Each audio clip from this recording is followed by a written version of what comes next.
Benvenuto, welcome to Cherry Hill Home Cooking. My name is Mark. We haven't made something sweet, so with the upcoming spring holidays, I thought, oh, let's make a cake that's easy to make, not a lot of ingredients, transports well, and is, of course, the most important, delicious.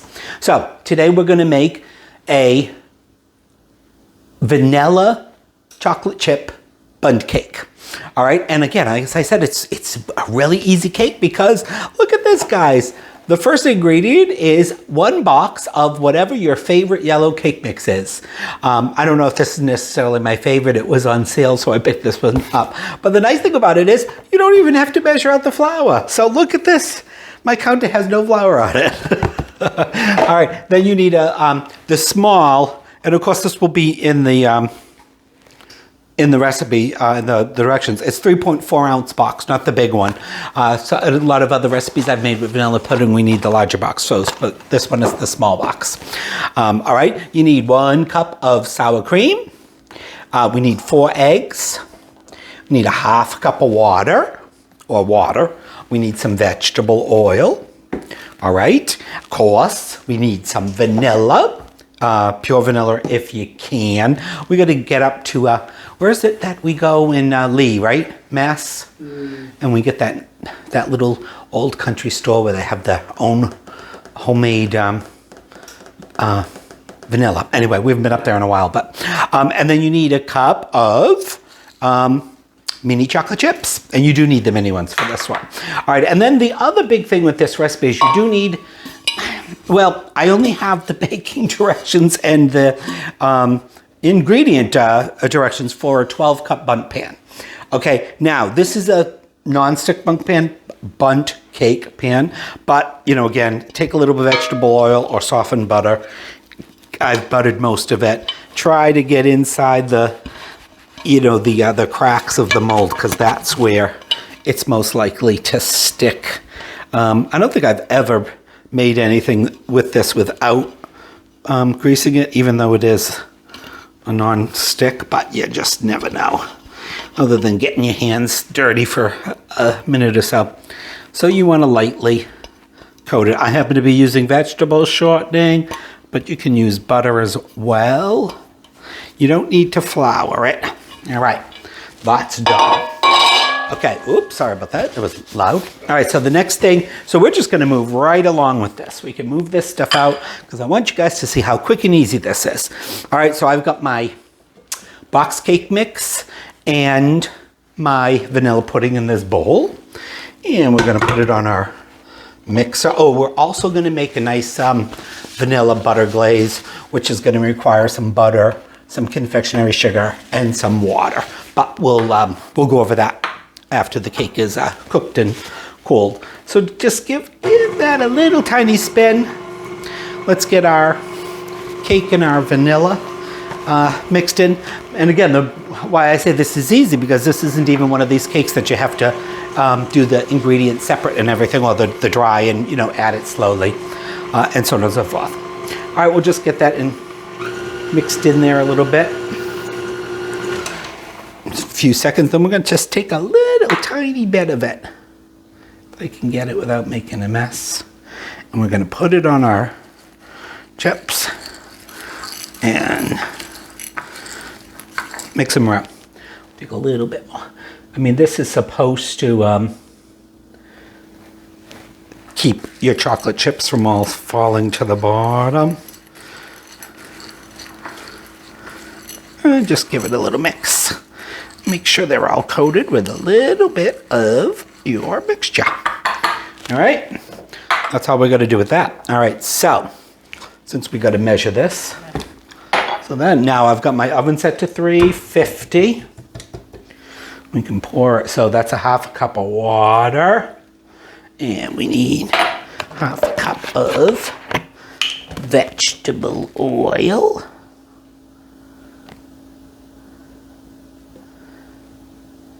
There we go. And let's get that in the bowl.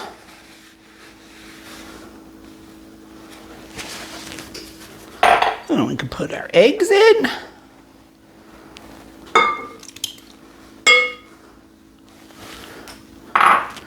And, but this a little closer, our sour cream. And that is it. All right, then we want to get this incorporated. Get the flour all absorbed. You don't want this batter to beat a long, long time. Right now I'm just waiting for that to get pretty much mixed up. See that scraped in on the bowl.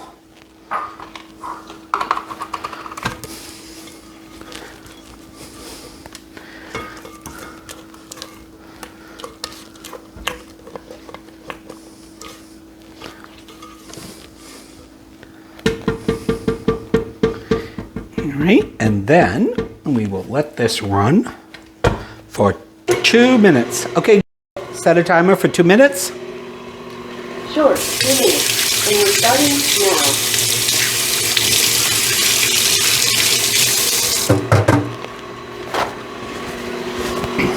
So of course, the reason we don't want to beat it too much, I guess, at least from what all the cookbooks say, ooh, we forgot the vanilla.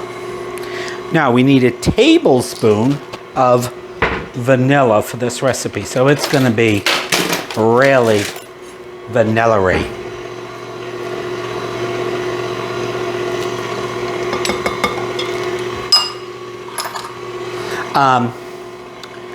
Again, I was talking about, the mix time, because we don't want this batter to get tough. This is supposed to be a nice cake batter. Nice soft cake, I should say. Now we're going to do the butter glaze. You guys all know how I don't really do glazing well, but we'll see how it comes out. If you want to cut down on the calories a little bit, you don't have to do the butter glaze. Just lightly dust it with confectionery sugar. And we're coming to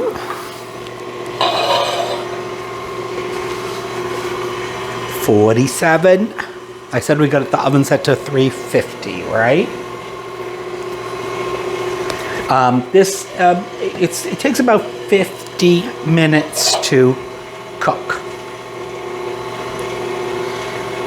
30. And it already smells delicious. Of course, Wade we've been trying to kind of watch our calories a little bit. He's doing a little better job than I am, but he hasn't had chocolate in several weeks now, or like a chocolate bar or something, which is his favorite. And he'd come out into the kitchen as I was getting everything set up, and the first thing he mentions, ooh, I can smell chocolate. All right, we're just about done. Okay, stop. All right, I'll shut that off. Get all our beautiful batter off. I got a little flour on the batter, but that's okay because we're gonna hand fold in our chocolate chips. Unplug it so we don't get our fingers stuck. And oops. I wanted to lick that off my finger, but I don't know. I always, I grew up licking the batter, but now it's all the egg and you shouldn't do this or that. So we don't do those fun things anymore. All right, so we'll just give it a little mix. See, nice, soft, drippy batter. Almost looks like pudding, right? Like you could just go in and eat it now. And we'll fold in our chocolate chips.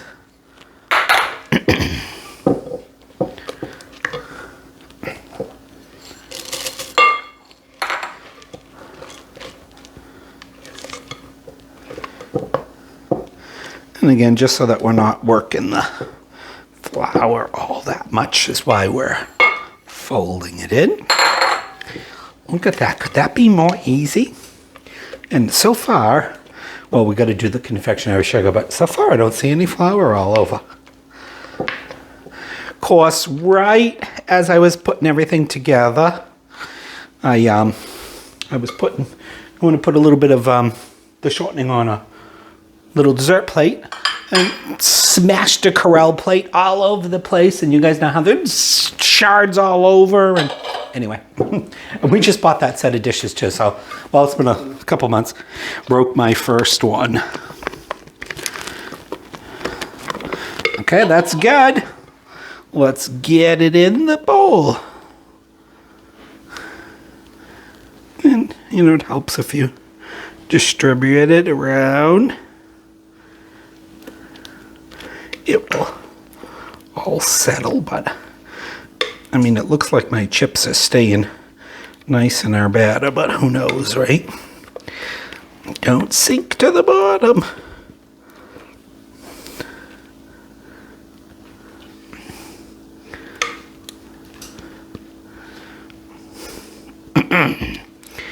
All right, let's get every bit of all that yumminess out of there.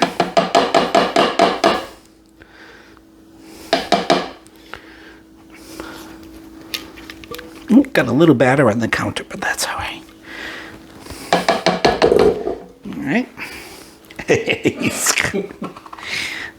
I'll scrape that off with this. And guys, that's all there is to it. The only thing now you gotta do, I told you it was easy. Let's wipe that little bit off of there so it doesn't burn. Give them a little shake to distribute it. Tap, get the bubbles out. Looks good to me. All right, oven is preset at 350, middle rack, and there she goes. Okay. Set a timer for 50 minutes. All right, 50 minutes. Of course, I'm going to check on it periodically, probably around 40, 45 minutes, see how it's doing and how it's browning, depending upon how accurate your oven is. It should take just about 50 minutes. And then, of course, it's got to cool, and then we'll come back and we'll glaze it, and then we'll have dessert together. See you in a little while. Okay, it's been just about 50 minutes. Let's check. I can tell you, this is one of these cakes that smells so good throughout the house. Looks good to me. It looks golden brown and delicious. Let's just, sometimes with a cake with chips in it or something, it's hard to tell. You're not gonna maybe see on there. We didn't get any batter, but we did get a little bit of chocolate. All right, so that is done. So we're gonna move this on over to a wire rack. And again, the hard part is, well, we're gonna let it sit there for about 10 minutes. And then the hard part starts because we're gonna wait for it to cool a bit before we can glaze it. So we'll be back and we'll turn it out and we'll go over how to do the glaze. So see you in a little bit. All right, it's been 10 minutes. The moment of truth.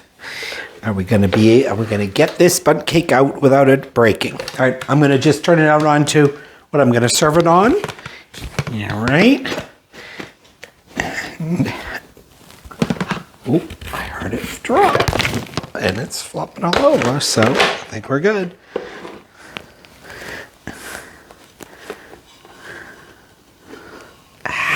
A little tiny bit stuck. That's all right. We will cover it up with some glaze. But the rest of it looks beautiful.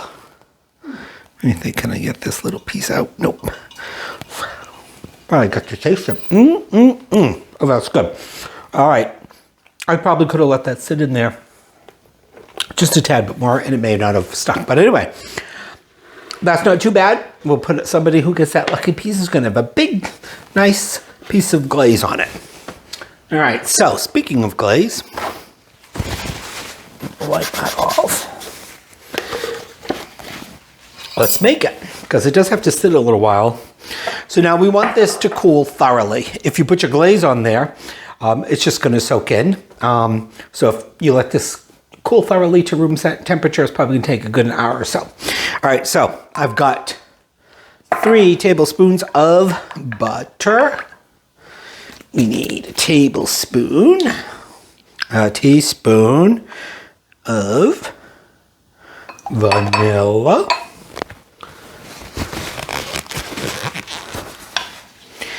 and we need about 3 tablespoons of water. And I've got just about 2 1/4 cups of confectionery sugar in that bowl perfectly without spilling a drop of it.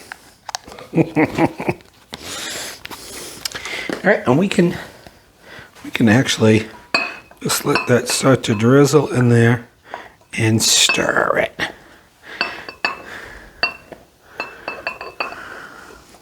Yeah, go ahead. Ooh, he's gonna get in trouble.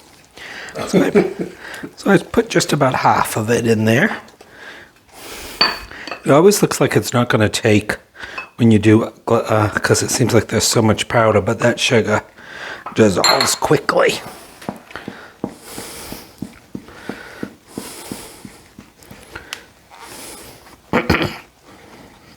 That's pretty thick. Probably a little thicker than I wanted because that always happens. We're going to add the tablespoon of water. So the point being is you're going to add water till it splashes all over the TV screen. You're going to continue to add water to the consistency you want it in. I'm going to do 1/2 more.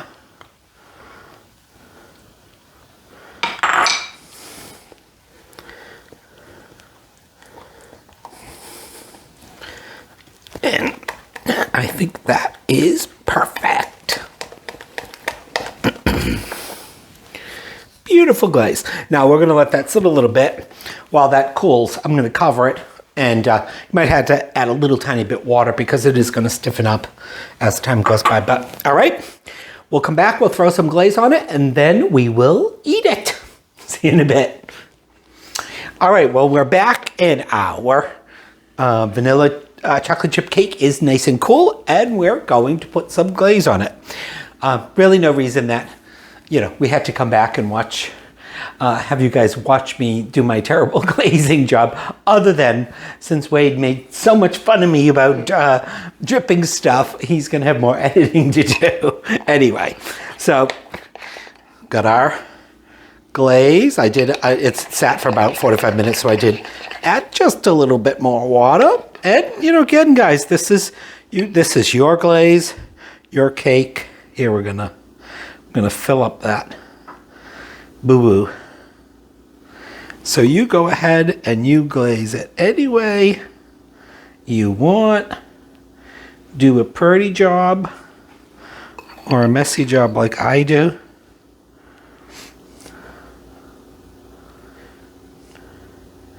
And that's all there is to it. Doesn't look too bad. All right. I'm going to finish glazing this, and then we're finally going to get to have a piece of it. See you in a bit. All right, it's dessert time. Let's dig into our vanilla chocolate chip cake with butter glaze. Oh, it's nice and soft and moist. That's nice, soft and moist. Oh, that's good. That's a good cake. With a nice glass of milk. Goes really well with the coffee. Of course, tastes vanilla-y and chocolate chippy. It's got kind of, I can't quite describe the taste of what I would compare it to as far as another pastry. It's delicious. It's good. Well, Delicious. I hope you've enjoyed watching us make our dessert today. I hope you'll try it. Let us know. Oh, excuse me. I'm going out of frame. Please like and subscribe and check out cherryhillhomecooking.com. We'll see you in the next video. Ciao. Bye.